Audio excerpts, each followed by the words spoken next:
I, 3M, overheard my girlfriend, 28F, making fun of me pretty brutally to her best friend. When I say brutally, I mean brutally. Hey everyone, before we dive in, I have a quick favor to ask. If you enjoy content like this, please hit the subscribe button. It's free, supports the channel, and ensures you never miss out on amazing videos. Alright, let's get started. My girlfriend Jenna and I have been together for a little over 2 years. I'm a veterinarian, and we met at my office. She had just moved to the city and brought her dog in for an ear infection. We started talking, and what should have been a 15-minute appointment turned into an hour-long talking session. I've never been so smitten with a woman before. Before Jenna, I lived the bachelor lifestyle. I was beginning to think I'd just stay single forever, even though that lifestyle of nothing but casual flings was growing really old and empty. Jenna is a charismatic woman with a lot of friends. Her best friend is a guy, Dylan, whom she knew in her old town. I trust Jenna, but I'd be bold-faced lying if I said that her relationship with him doesn't bother me at all. I don't get angry with her or fight about it. She's reassured me that they've been friends their whole lives and have never had any sexual relationship. I'm secure, and I'm not insane, so I accept that they are friends and have tried to buddy up with him as well. He has visited the city 3 times. He's a cool guy. However, he does not seem to like me much. Jenna says he's just protective. It comes off a whole lot more like jealousy than protectiveness, in my opinion. Jenna just finished up grad school this spring, but she's had a really tough time finding a job. We have lived together for a year, and I've been understanding that she can't help pay rent, etc. right now. I'm very financially secure, so it isn't an issue. However, I am careful to not become a reason for her to not get a job and have her own financial independence. I just think it's important for everyone to have this sort of independence. So, without being pushy, I've let her know that she just needs to start paying half of the expenses once she secures a job. Anyway, she texted me at work on Monday to tell me she got a job. It's a job she really wanted and had to go through some pretty grueling interviews to get. I was so happy and proud of her that I decided to leave the rest of the day at the office up to my staff and took off early without telling Jenna. I bought her favorite booze, grabbed a bunch of Chinese takeout, her favorite, and bought her flowers. I bought her a nice necklace that she'd seen at a store a couple of weeks ago. Nothing super extravagant, but it has a shark on it, and that woman is just obsessed with anything to do with sharks. I'd hidden it in the basement and figured I'd give it to her soon. Totally surprise her with it once she'd forgotten about even seeing it in the store. I got home and came in the side entrance to the basement so I could grab the necklace and then surprise her. When I came up the basement steps and opened the door, I could hear her talking on the phone. Normally, I wouldn't stop and listen, but I heard her laughing uncontrollably, like belly laughing. It was pretty cute, so I figured I'd wait for her to get off the phone before I surprised her. She was talking to Dylan. Nothing new there. They talk at least once a week. Then I heard what they were laughing about. It took me a few dull minutes to realize that she was laughing about our sex life. She said something about how, no, he can't even compare to XBF. XBF had at least 3 inches on him. I feel bad every time I eat a baby carrot around him because it must be traumatic to see me chomping down on something the same size as him. It would almost be cute if it didn't suck so much. His body is amazing as long as he keeps his boxers on. Lots of laughter. So look, I don't really give a crap what people on Reddit think about the size of my member, but I do think it's important to say that what she was making fun of wasn't even true, which, in my opinion, makes it even more hurtful. I mean, I don't know about the XBF, maybe he was a horse, but I'm very average, just good old-fashioned average. Not going to upsell myself here. It's nothing to write home about, but it's also not laughable. I've never felt self-conscious. It is what it is. To hear her ripping me apart to this guy that she knows I have some concern about was just beyond hurtful. Hurtful doesn't cover it. She also made fun of me for being gorgeous, but not super smart. I'm actually highly educated. This isn't even remotely a concern of mine. I know I'm smart, gorgeous, and super smart with an average-sized penis. Thanks very much. I left after that. Did I throw the flowers out of my car window? Yes. Did I cry in a parking lot? Yes. I think she may have heard the basement door close. Maybe she even saw my car driving away, because she started texting me pretty quickly after I left asking when I was coming home. That was Monday, and I haven't brought it up. I don't know how. I think I'm still processing everything. It's horribly embarrassing and hurtful, but damn, I love this girl. Not saying I'm going to forgive her necessarily, I just want to stress how hard this whole thing is for me. I know I need to bring it up to her, but how? Any suggestions on how to start this conversation with her? I'm extremely hurt, and I don't know if I can forgive her for this. TLDR, my girlfriend made fun of me with her male friend about our sex life/my penis. Pretty hurtful stuff. I feel like a puppy that just got kicked in the face. Joking aside, I'm devastated. I was planning to propose in the next few months. Now I don't see how I can even forgive her and stay with her. Advice? Edit. Wow, hey, thanks everyone. I just wanted to add that I definitely will be breaking up with Jenna. I grabbed a beer with 3 of my friends tonight and told them their sentiments match the majority of yours. Dump her and do it quick. I called my mom and told her about it. Yes, I told her everything, embarrassing as it was. We are pretty close, and I wanted to tell her the whole story. I've never heard her so angry about anything. She knew I'd bought a ring for Jenna. I will post an update after I do it. It'll probably be tomorrow, though it may take me a couple of days to post about it. I'm going to be pretty wrecked emotionally. Thanks again for all the comments, DMs, messages of support, and encouragement. I really didn't expect everyone to be rooting for me like this. Update. I, 33M, overheard my girlfriend, 28F, making fun of me pretty brutally to her best friend, 27. When I say brutally, I mean brutally. Well, supportive Reddit strangers, I stayed strong and broke up with Jenna Thursday evening. This has honestly been the most dramatic couple of days of my entire life. I'm exhausted. Things got pretty ugly on her part. Sorry that this is so long. A lot happened. At the suggestion of my friends, mother, brother, and many of you, I talked to her in a private but still public place. The thought behind it was that someone who can be so cruel and reveal herself as a liar is potentially capable of trying to turn things around on me and say that she left me because I hurt her or some other nonsense. I'd like to think she wouldn't do something like that, but who knows, especially after everything that has happened. Better safe than sorry. I thought about just boxing up her stuff and breaking things off with no explanation, but it has been over 2 years together. I decided the best thing to do is to confront her calmly and then hear her out. If she had an explanation, I wanted to hear it, even if it didn't change my decision to break up with her. So I took her to a wine bar in downtown that has those little individual booths with half curtains. She's been sugary sweet since Monday, which tells me she either A, felt guilty about what a jerk she was, B, thought I might have hurt her, or C, she just knew I'd been acting distant and was totally clueless as to why. She dressed up really nice, and despite everything that has happened, I can admit that she looked stunning. She was also very affectionate and kept making a lot of sexy comments about all the things she wanted to do to me later. Normally, my precious little baby carrot would have been thrilled by this, but given the circumstances, it was difficult to hear and act normal. I had rehearsed what I was going to say to her over and over. So as soon as we sat down and got our wine, I started. I can't remember word for word. My adrenaline was kicked in pretty high gear, so it feels fuzzy. I basically started by saying how much I've loved her, how she's the only woman that I've ever felt connected to so profoundly that I opened myself up to her completely and trusted her. I told her that she's the only woman I've ever thought about marrying, that I've gone ring shopping for. I left out the part about how I already bought a ring and that I've actually imagined having children within the next few years. She kept interrupting me to say, or to tell me how much she loves me too. Then I looked her in the eye and asked her point blank, why, if she loved me so much, she horrendously made fun of me to Dylan. I have to say, the look on her face was a bit satisfying. As expected, she denied at first and acted like she had no idea what I was talking about.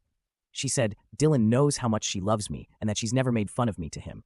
I kind of just looked at her and said something like, come on, Jenna. But she still denied, even after I told her that I'd come home early on Monday and had heard her. It was pretty frustrating, but I kept my cool. I just told her that she and I both know she's lying and that the things she said were unforgivable. I couldn't wrap my mind around why she would say things like that to anyone, let alone Dylan, especially because she was lying just to be able to rag on me. She still denied it and acted like I was crazy. She said she loves me so much that she's not dissatisfied with our sex life and would never say she was or complain about my sun eyes, and that she knows how smart and sweet I am. That's why she loves me. If I hadn't heard what she said to Dylan myself, I would have believed her. She deserves an Oscar for that performance. Some commenters asked if I was sure she was talking about me when I overheard her talking about her ex-boyfriend and his cracking of a dick. She said my name when she was making the comparison. I'm definitely sure she was talking about me and that she was lying to my face about it. I told her that I would drive us home and she could grab the essentials she needed and her dog. My brother and his girlfriend would be at the house too. I wanted to make sure there were other people, just to have witnesses that I let her get her stuff and didn't do anything aggressive or destructive. I told her I'd pack the rest of her stuff up and leave it out for her to get whenever she could.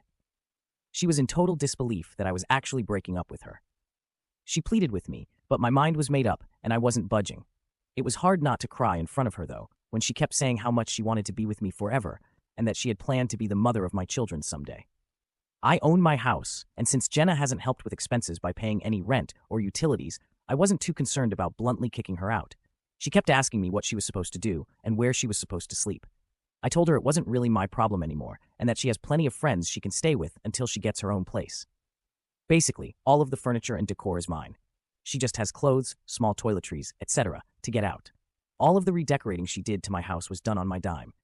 Then came the waterworks. She started crying and saying that she didn't understand how I could do this to her.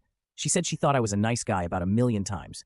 I told her I am a nice guy, which is why I didn't just throw her stuff on the front lawn, change the locks, and give no explanation. Then I swear to you, this woman dug the knife in even deeper. She said she didn't know why she said those things to Dylan. She finally acknowledged it. and that maybe it's because Dylan brings out the best in her, and she's able to laugh about things that would normally make her cry. I guess like my penis. I told her that it's really sad to me if what I heard was her at her best. It was petty, and usually I'm above making snide comments, but I told her that she can go back to her hometown and go live with Dylan or her 9-inch dick ex-boyfriend. It was amazing to watch how fast those tears disappeared. Apparently, I am in a hole. I don't know how to treat women. I'm a loser. My penis is tiny. I'm going to be alone forever. She never really loved me, and I was more like a friend, but she didn't want to hurt me, so she stayed with me. Makes a lot of sense. She would have said no if I'd proposed. Again, I am a loser and in a hole. And in case I didn't get it the first time, she meant it when she said my penis was a baby carrot.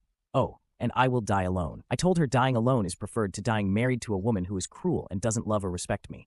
No joke, she started to scream. Not words, just a long, extremely loud scream. It was alarming, and then she just booked it out of there after calling me a disgusting pig. After paying the bill and apologizing to the waiter about the drama, I left, and Jenna was just standing outside crying. I know what she did was horrible, and all the things she said just a few minutes earlier were horrible, but I still didn't like seeing her like that, and didn't want to just leave her on the sidewalk. I'm in New England. It's already pretty cold here, so I told her to let me give her a ride back to the house so she could get her stuff, but that she needed to leave and go stay somewhere else as soon as she packed a bag. She agreed, and we didn't talk at all in the car. Talk about an awkward ride. My brother and his wife were at the house when we got there. His wife stayed inside while Jenna got some stuff together, and my brother waited outside with me. That went by pretty uneventfully, and she had a girlfriend come pick her up. I got my key back from her before she left.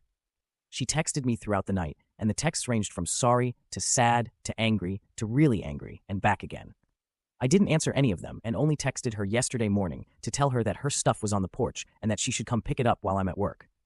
I didn't hear from her all day, until it was almost time for me to go home. Pretty nasty text, wishing me about every ill you can wish a person. I didn't answer. Well, I came home to a disaster zone. She smashed everything. I don't know if she had made a spare key at some point that I was unaware of, or if she knows how to pick locks, but she got into the house somehow, and she destroyed it. She smashed stuff that's irreplaceable. She ripped up the furniture. She clogged 2 sinks and left the water running. She left my refrigerator open and threw food all over the kitchen. It was wrecked. The only considerate thing she did was lock my 2 dogs up in a bedroom. I guess so they didn't cut themselves on glass or eat the food. I have 2 vehicles, one for everyday use and then an SUV for work. I use the SUV for when I make house calls and may have to bring a large or exotic animal into the vehicle to transport it to the clinic. In the middle of all the drama, I'd forgotten I'd given her a key to the SUV in case she ever had an emergency and needed to drive somewhere. I went out to check the car, and she trashed the inside of it too. She dumped flour all over the inside, in addition to tomato soup. The stuff is just stuff, I suppose. It's more the fact that she could do something so childish and awful on top of everything else. It blows my mind. Last weekend I took her to a play, went out with her and friends. We played Monopoly one night and made up our own drinking game with it. We hung out and watched Netflix, made love several times, and this weekend my house and vehicle are destroyed, and so am I. Amazing how fast things change. Not my finest moment, but I was so pissed off that I got right onto Costco's instant delivery and ordered 25-pound bags of baby carrots and had them shipped to her friend's place. Addressed to Jenna, 100 pounds of baby carrots. They deliver within an hour. I got a slew of interesting and insulting texts from her that evening. Yes, it was petty, but the only regret I have about it is that it was a waste of food. Hopefully she donates them or cooks some of them or something. So that's that. I blocked her last night after the nasty texts from her just kept coming. I'm feeling pretty beaten down right now, and I've cried more than I have in a long time. It's obvious that I made the right choice. Jenna is clearly not emotionally stable or mature. She really is cruel, and I know I do deserve better. I have spent a lot of time since Monday thinking about myself as a partner and trying to figure out what could have led to her obviously having some resentment or something for me.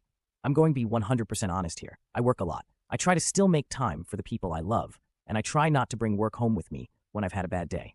But sometimes I do. I know this. Jenna and I have fought about it before, and I have really tried to pace my days a certain way so that I can get home at a reasonable time, and I've tried to leave bad days at work as much as I can. However, anyone who is a vet or has worked with one knows we're always on call for emergencies. Sometimes we have patients that we have to check on or stay with throughout the night. Time off can be challenging. It's doable, but it's challenging. My staff is incredible and can handle most situations, but I do still get a lot of calls or texts from them when I'm on vacation or off for the day. I'm sure there have been times when Jenna felt second best to my job. Well, I guess I know there have been. She's told me as much in the past. I did try to make changes, but there's only so much I can do. As far as I can remember, I've never been purposely mean to Jenna. I've had bad days and been grumpy or absent. We've had our share of disagreements and fights, but nothing unhealthy or excessive. I really thought we had a solid relationship and that we were both happy. I know I was.